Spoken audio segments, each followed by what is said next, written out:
Shalom Bapak Ibu, saudara-saudari yang terkasih dalam Tuhan. Firman Tuhan pada pagi hari ini terambil dalam Roma pasal 5 ayat 1-2. Tertulis demikian.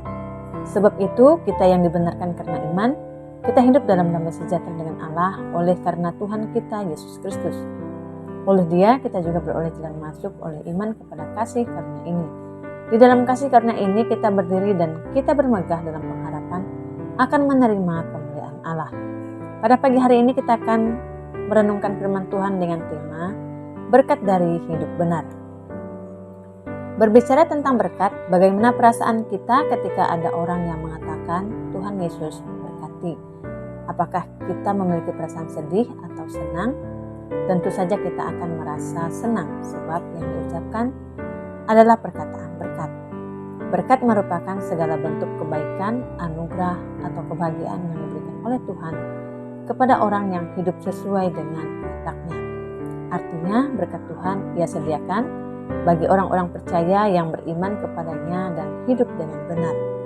Dalam kitab Roma pasal 5 ayat 1 dan 2 mengajarkan kepada kita apa berkat hidup benar tersebut. Yang pertama, hidup dalam damai sejahtera dengan Allah.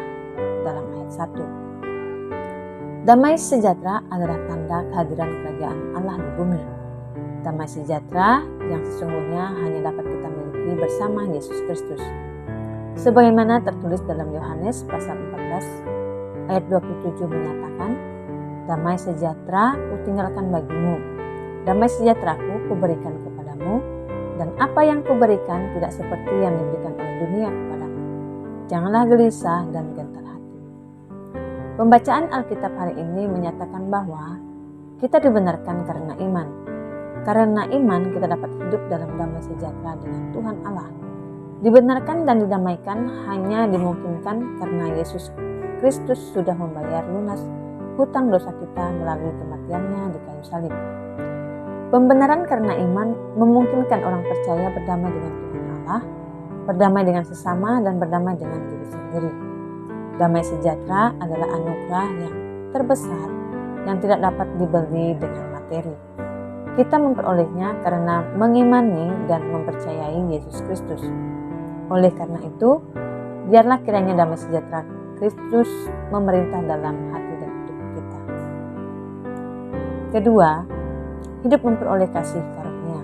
Dalam ayat 2. Kasih karunia tidak didapatkan melalui perbuatan baik atau usaha manusia, melainkan adalah anugerah yang diberikan oleh Tuhan. Akibat dosa, umat manusia memulai keberadaannya dalam posisi terpisah dari Allah. Mereka sudah mati karena pelanggaran dan dosa-dosa.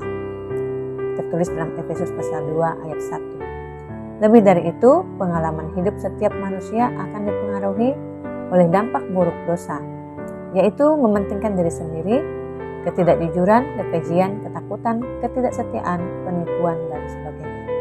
Hal ini dapat membuat seseorang terikat, tak berdaya, dan kalah.